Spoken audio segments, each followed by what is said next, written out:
Alex, welcome back to the illustrious, hard to book dining room studio in my house. I heard you talking to Caroline earlier at, the price we pay to record in this 5-hour block is really some wild overhead. So we cannot burn through studio time. We need to make every minute count. Yeah. And that's what we're here to do. Yeah. So, I guess without, burning any more of our studio time, I'm George Kuchos. I am Alex Asta, and this is the Let Freedom Cha-Ching podcast. All right. So tonight we are here to talk about, when you talk with your friends and never get any good breaks, it'd be so nice to be lucky. You get so lucky all the time. Is it that we get lucky? Is it that I get lucky? George gets lucky in business? Or is it that you're not putting in the hard work to then come across good opportunities and recognize a good opportunity, so that's what we're here to talk about a little bit tonight, some different examples of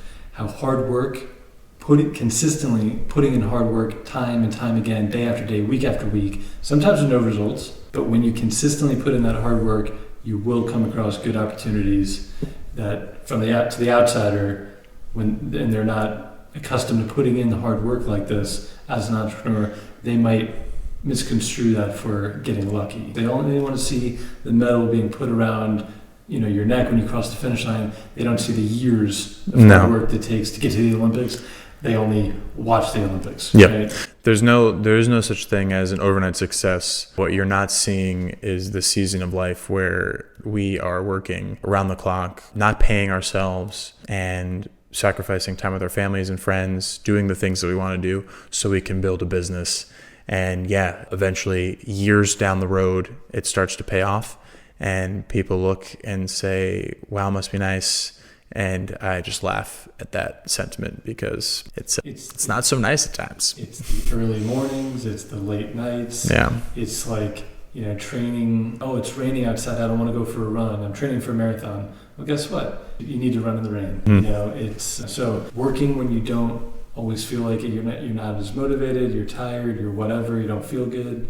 You still need to do the work. I was listening to a podcast and they're like, "Hey, here's the deal. Like the reality is the Rocky cut scene where he's working out. That doesn't take 30 seconds in a movie. That scene actually takes like years, and there's no music soundtrack playing in the background, and it's just you and your thoughts and like the work that needs to be done." I was like, yep, that's very true. So I like this topic. I'm all about it. So I'm excited to see where it goes.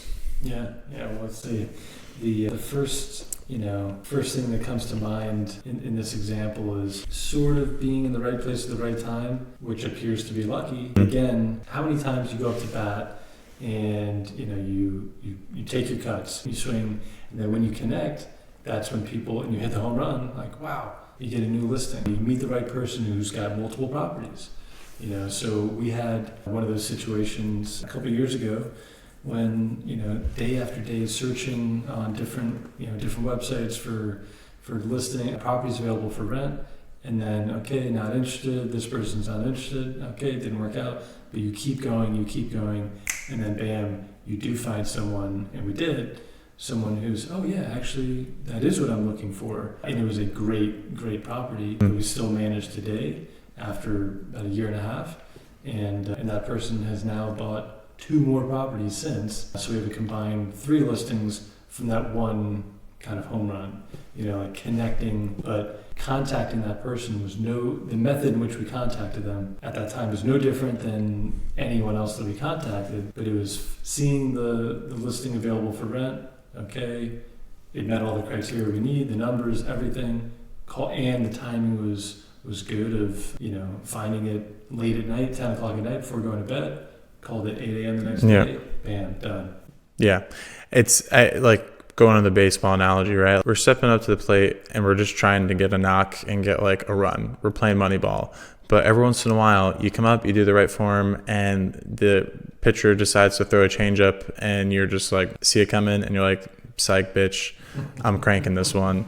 And you send it. So that was that one. That was a perfect example. We weren't calling to get this. We weren't calling for the deal that we thought we were just going up and doing our standard thing that we're going to do. And it ended up becoming this thing that has now yielded us, an evergreen relationship, if you will. Yeah.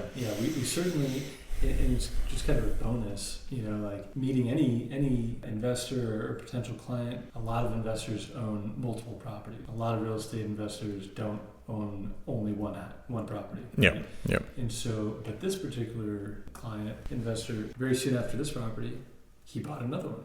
He said, "Hey, let's do it again." Okay, awesome, let's do it. So that was kind of a bonus. But however, if we were doing poorly, he would not have been so excited to continue with us. We've grown together, in the last year and a half.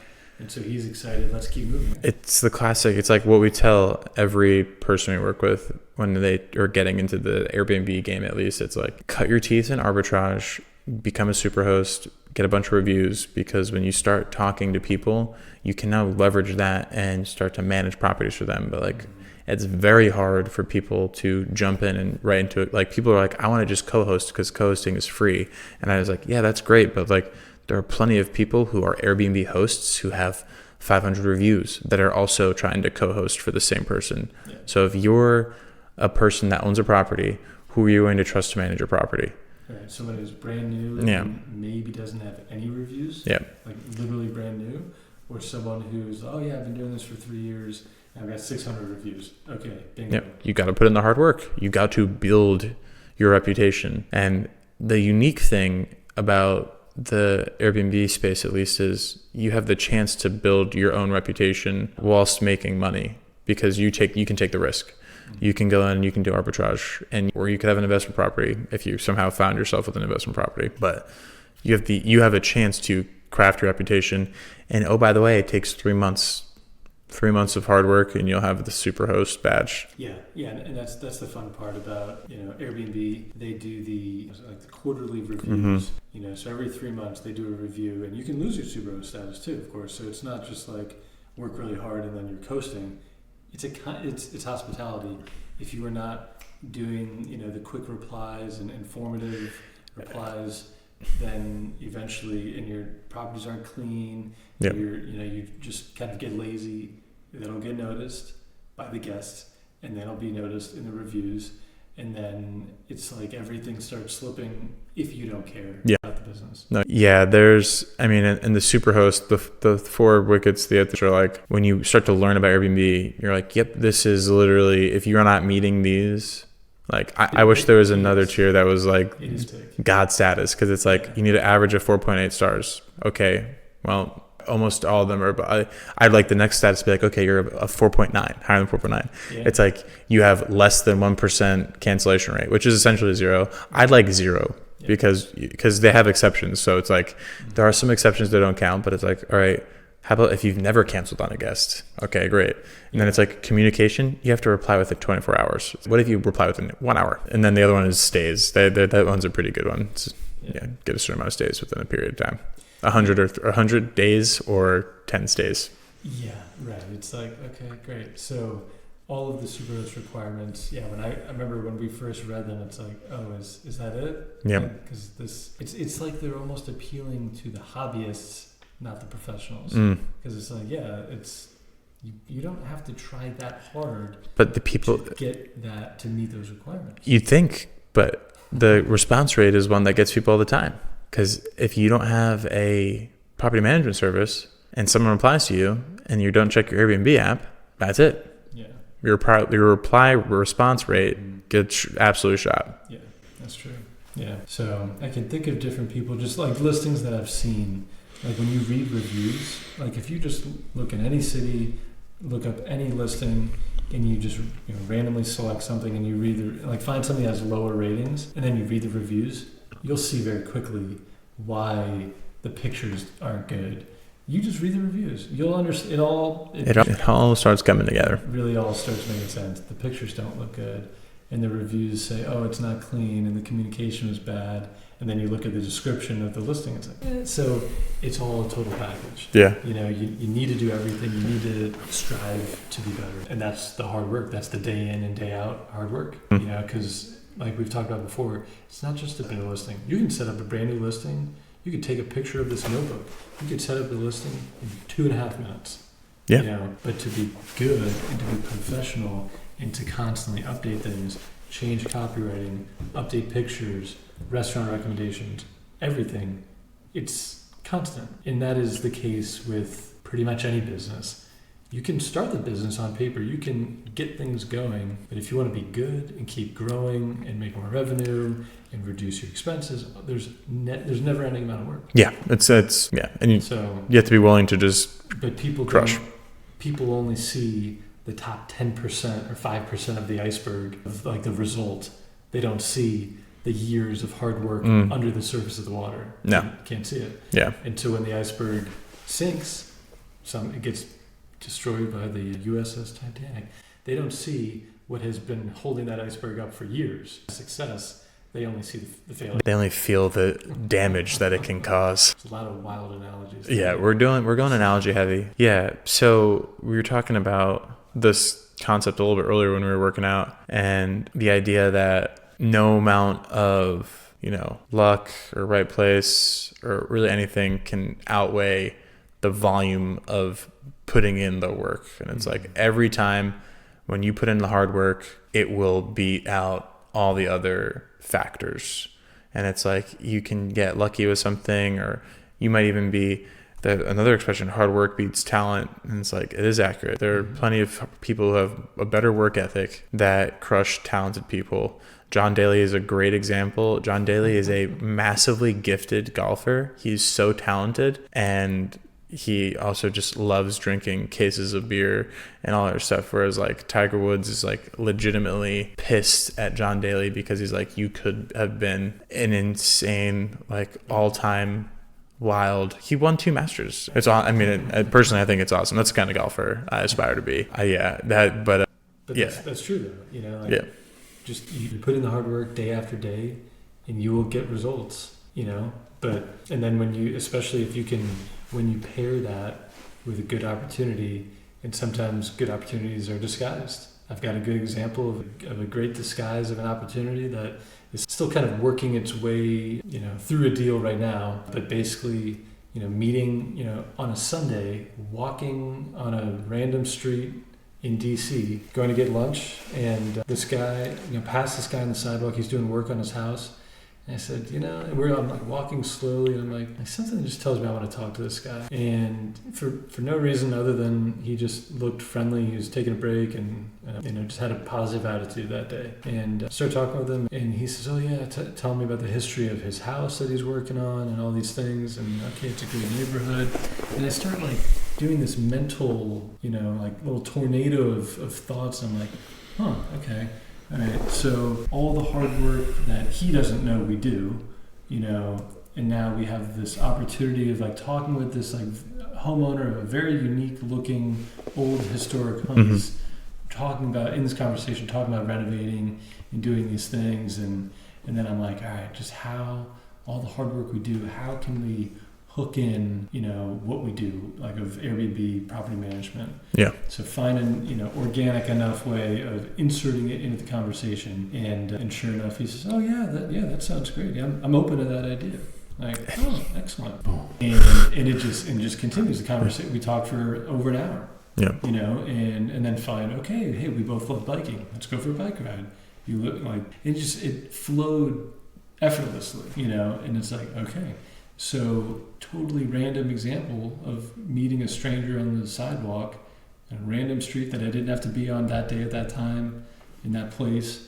And, again, it's still kind of working its way through, but that wouldn't have happened, I think, without the mindset, without a positive attitude, being open to talking to people with sales, cold outreach. You talk to strangers on the phone, message every day. This is the same kind of thing, just an even friendlier, happenstance encounter. Yeah, that's a perfect example of like, some would say that's lucky that you met that guy, and it's like, or you're walking and you make a decision to do this instead of going to dinner. Like you have social plans and you're like, yeah, I'm gonna go. Why not? I'm gonna go.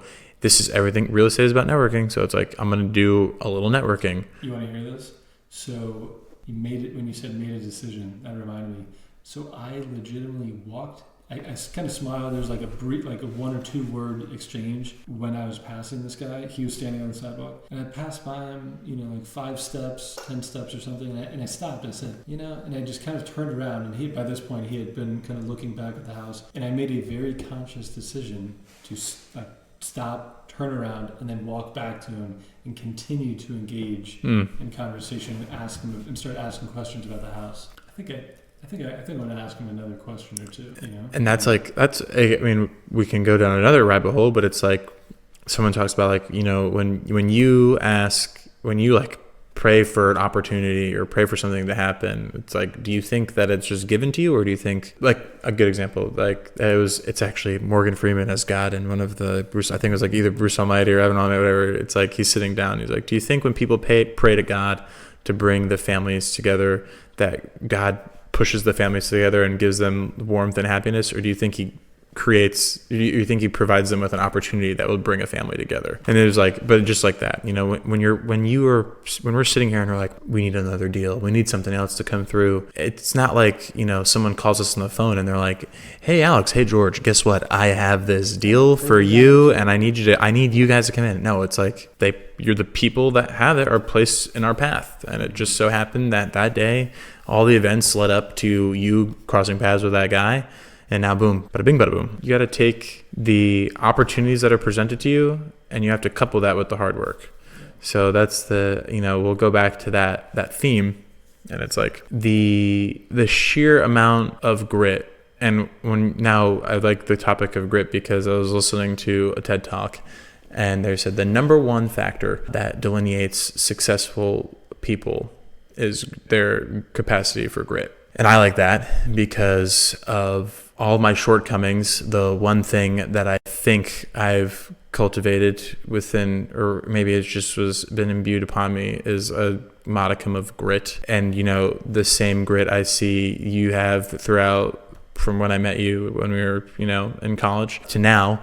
And it is comforting because all the other things are out of your control, and your capacity to grind it out and to not stop and to, take it on the chin, because that's all we're doing right now. I'm sure you experience this in your life with people that or friends or acquaintances, but a lot of people give me a lot of weird looks and are kind of scoff at what I'm doing because to them they don't believe. It's such a foreign concept. Yep. I've had people very close to me, just not specifically with this business or another business that I own, but the concept, kind of gives you that weird, not even that weird look, but like verbalize it.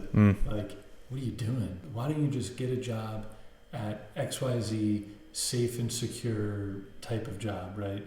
And it's this mindset. Well, there are entrepreneurs of every generation, right? It's, but certain generations also say, oh no, just get your secure job, you work your 9 to 5, you can buy your house in 5 to 10 years, and then you can do this, and then you do that. It's your whole fucking life. Your whole life is already planned out. Yep. And it's a plan designed by people that don't give a shit about you. It's this whole plan. Everything is planned for you. Yeah. I already know when you're taking your vacation. It's going to be April 1st and September 1st. And it's like, this mind-blowing concept. Yeah. And you can work hard in any job, even a 9 to 5 job. You can still work hard. You get raises, okay. There is something to be said for the safety and security of certain jobs, and sure. Okay. Or maybe you love what you do, and it's whatever. And it's certainly that is the right thing for a lot of people. But if that is not what you want, and you want something else, and you want to be able to control have your own freedom, control your own future, then that's great. But it's going to take hard work. And there's a cost associated with that decision. There's a cost, and you're always, by certain people, you're always seen as, if you're the one person in your family that's not like everyone else, no matter what you're doing, if you're the one person on drugs, everyone's going to look at you weird. Maybe that's about it. Sure. If, whatever it is that you're doing, if you're the one person that's not like everyone else, they'll look at you a certain way. So you're the one person, oh, wow, Uncle George is just bought another car. Just bought it. Or he's going on vacation again. How many vacations a year are you going on? 57 is the goal. We can only go on 2 a year. Dad, how come we can't do that? Well, George is built different, you know. So built George tough. okay. So, but that's it. You know, hard work meets good opportunity yields fantastic results. Yeah. No. Yeah. I agree completely. I don't think that's I think it's funny because a lot of people ask that know me at my job or outside my job, you know, why am I making the decision to leave a guaranteed thing that I've had to work really hard to get, that pays good, that has a clear path to like all these benefits and a pension. Probably the same reason that people leave 9 to 5s. You're trading your time to make someone else's dream a reality. And for me, it's like I'm making the dreams of like corrupt politicians a reality. But like in a 9 to 5, you're like, let's say you work at XYZ company. You're deciding to make the dreams of the owner of XYZ company a reality over yours. Their life vision is more powerful than your will to do it on your own. And I think some people just get to a certain breaking point where they, like you said, you literally could see into the future and be like, I know how the next 20 years are going to play out. And with that, you can also look at, okay, how much money do you make per year as like a whatever 9 to 5 job? You know how much money you make, and you could say, okay, if I were to get a X percentage raise, what is that dollar amount increase per year? Let's say the number is 20,000. Okay, now in whatever business you either own or are thinking about starting, what is the product or service you're selling? What is the value of that?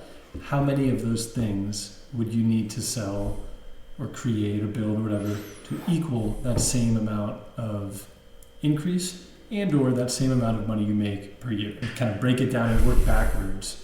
And then you can see, oh, it's actually not as many as I thought. Okay. No. And build your whole plan and go from there. It's the math. Everyone uses 10K a month as like their benchmark of, hey, I want to hit 10K a month. I want to start getting 10K a month. Person's like, to hit 10K a month, there's like a lot of ways to do it. You can sell one thing that's worth $10,000. Okay.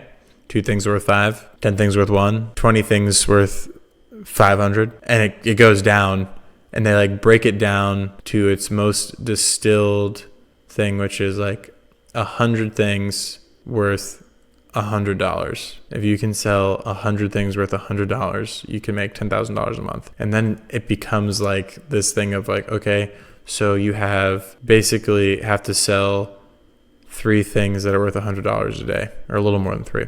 But when you break it down to that number, it's like, that's really not that hard. I think like, well, we're selling higher ticket things than that. And it's like, man, I guess you could break down and have a lower ticket offer where it's like offer like 1 phone call.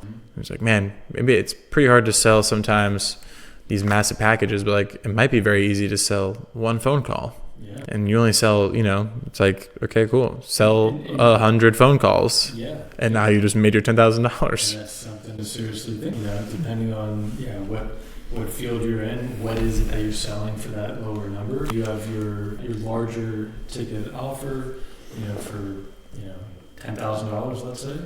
But yeah, it's like, and how often you sell that item, whenever that, however often it is. Okay? Sure. And then, look at a lower option that people in that space that are interested, your target market, whatever it is, maybe they are interested in something. I don't want to do 10,000, that's a lot, but I can do 1,000. And guess what? I can do 500. Yeah, sure. And that becomes an upsell funnel very quick. Sure. Because you get them at that low price point and you just crush it. You go back to the hard work. I treat a person that we work for free the same as I treat the person that pays, because at every juncture, if you just crush it, it will only yield good things. Yeah. And we get a person that pays for, let's say you get a person that pays for a low ticket item. Yeah, you could just have some bogus bullshit thing that's not worth their time. Or you could put a ton of effort and they're like, oh my God, this is, I paid only $500 for this, only this. What the hell do we get for $5,000, $10,000? Right. Yeah. Yeah. And then when they get that, you make them do the same thing again, and then you have like a loyal And then- customer and then, forever. So if, like, I know it was, $10,000 for a one-time thing, or I have this larger thing that's $30,000 per year. It's like, oh, okay, great. And then next thing you know, you're buying the $80 million plane. Yep, just like that. Yeah, you get 100 people to buy the $10,000 thing. That's $1 million. So, but at the very, very foundation of all that is the concept of hard work. Yeah. So, you can have a great idea, and if you're not putting in the work to sell that thing or reach the people or whatever it is you need to do, no one's going to know about it. Correct. Yeah. If you're selling something and it's a great thing, but you're not willing to put in the hard work, no one's going to know about it. Yeah. And sometimes that hard work could also be in the form of advertising, marketing. You still have to do these things, right? So, or in a lot of ways. You could delegate, you need to do a lot of the hard work yourself, but even delegating, who's going to hire those people? You need to do the work to find the people, so there's a lot of different things.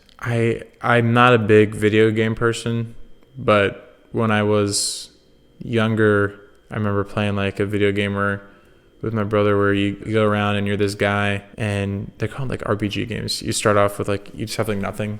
You start off and you're like, all right, I got to get clothes and like a basic weapon, and you just start killing things and you get more money and better weapons, and it starts upgrading.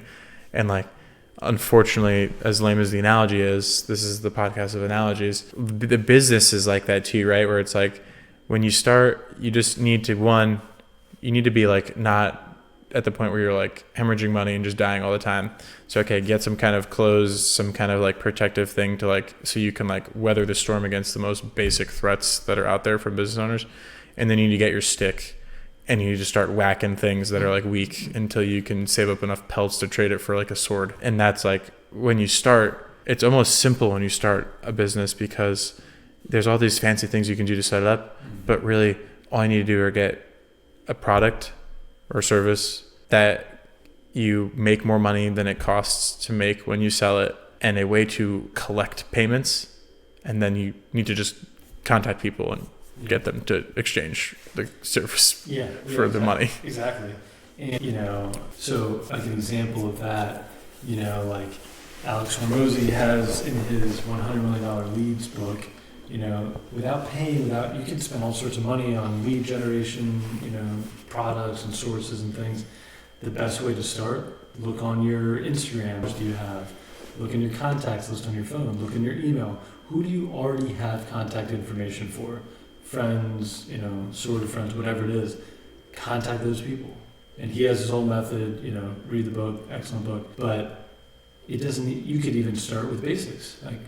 That's hard work too. You still need to message all these people.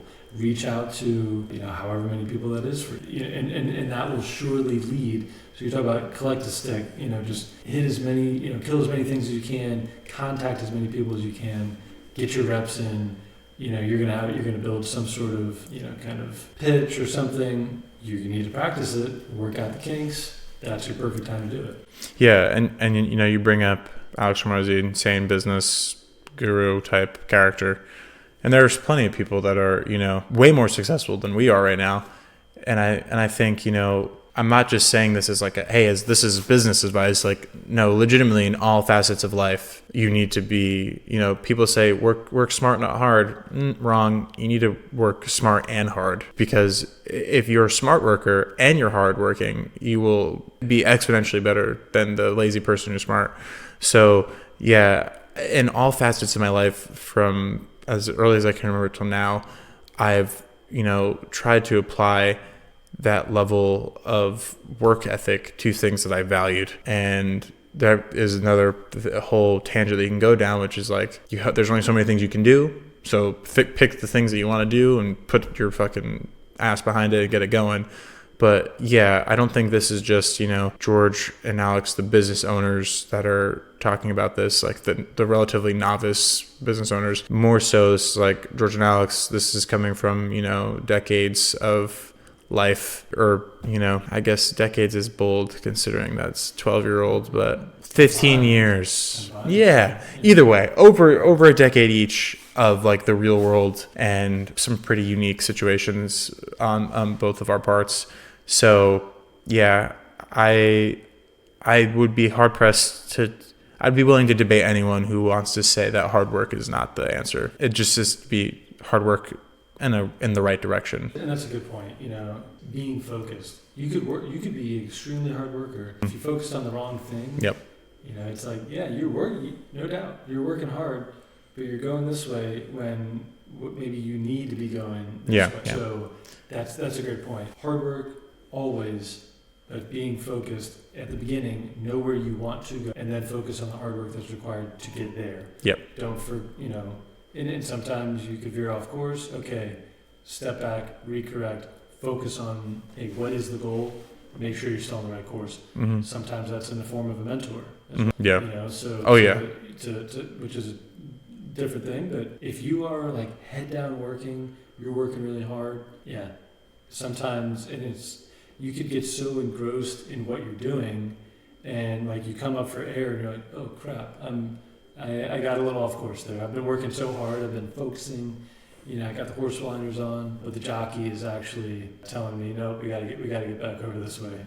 So I just fall into that. You love the horse blinders. I'll tell you what, I've always been a big Seabiscuit fan, big fan. I love the horse blinder analogy because it works in so many ways. You can be so focused on what's right ahead of you. If you're so focused on what's ahead of you and maybe someone else is steering you in the wrong direction. Once you finally tear away those horse blinders, you realize, okay, actually I need to go this way. Yeah, because you're not only do you have those horse blinders on, the fucking horse people are jamming blue pills right square up your old horse ass since the day you were born until you figure out, wait a minute, I've been running. You're like, because the horse is really putting the fuck out, sprinting. Yeah. And he's like, man, I'm getting somewhere. And then finally the horse blinders come up and he's like, I've been running in fucking circles this whole time. You mean I'm actually not going anywhere. Yeah. But yeah, all to the benefit of the people that are riding him to make money off of him. Yeah. So it's just like, it's really actually, we went really deep on the horse analogy there. And I'm happy we did. I think that, is a good closing, like keeping your head down, working hard, keeping your eyes open for when good opportunities present themselves, having a mentor to help you stay on track, someone who's ahead of you in business in the same industry that you can really draw on their knowledge and experience. But yeah, I think it's fun when you're putting in the hard work and then you do come across these opportunities that others might say are luck, but I think it's mostly recognizing the good opportunity because of your hard work. Yeah, it is. Will you put in the hard work so that when these opportunities present themselves, you have the prerequisite skills and ability to capitalize the opportunity? That's true. Yeah, because if you don't have the experience, you don't have the network. Maybe you've been networking, you've been going to meetups, you're doing all these things. All this hard work is for this opportunity, and without that hard work that preceded it, you wouldn't be able to do anything with the opportunity. Yep. You could be in the right place at the right time, but if you don't have the experience and anything, the knowledge, anything about it, it's going to be someone else's opportunity. And here's the funny thing about life: you could start a business, it could fail. You start another business, that could fail. You could do all these things, and you could just be getting kicked in the teeth for decades. But little do you know, everything you're doing, all the skills you're building, all the things they're doing in the background that are going unnoticed, all that has to happen is for one single opportunity to line up. That could be a completely game-changing opportunity that could change you from being the person who's had failed business after failed business after failed business to a person who's worth hundreds of millions of dollars. Yeah. And there are plenty of stories of that exact same thing happening. So, yep. Put in the hard work and capitalize on the opportunities when they present themselves to you. Yeah, that was a good one. Well said. Yep, I agree. Well, cool. I think that about wraps it up this evening. Thank you again for joining us on the Let Freedom Cha-Ching podcast.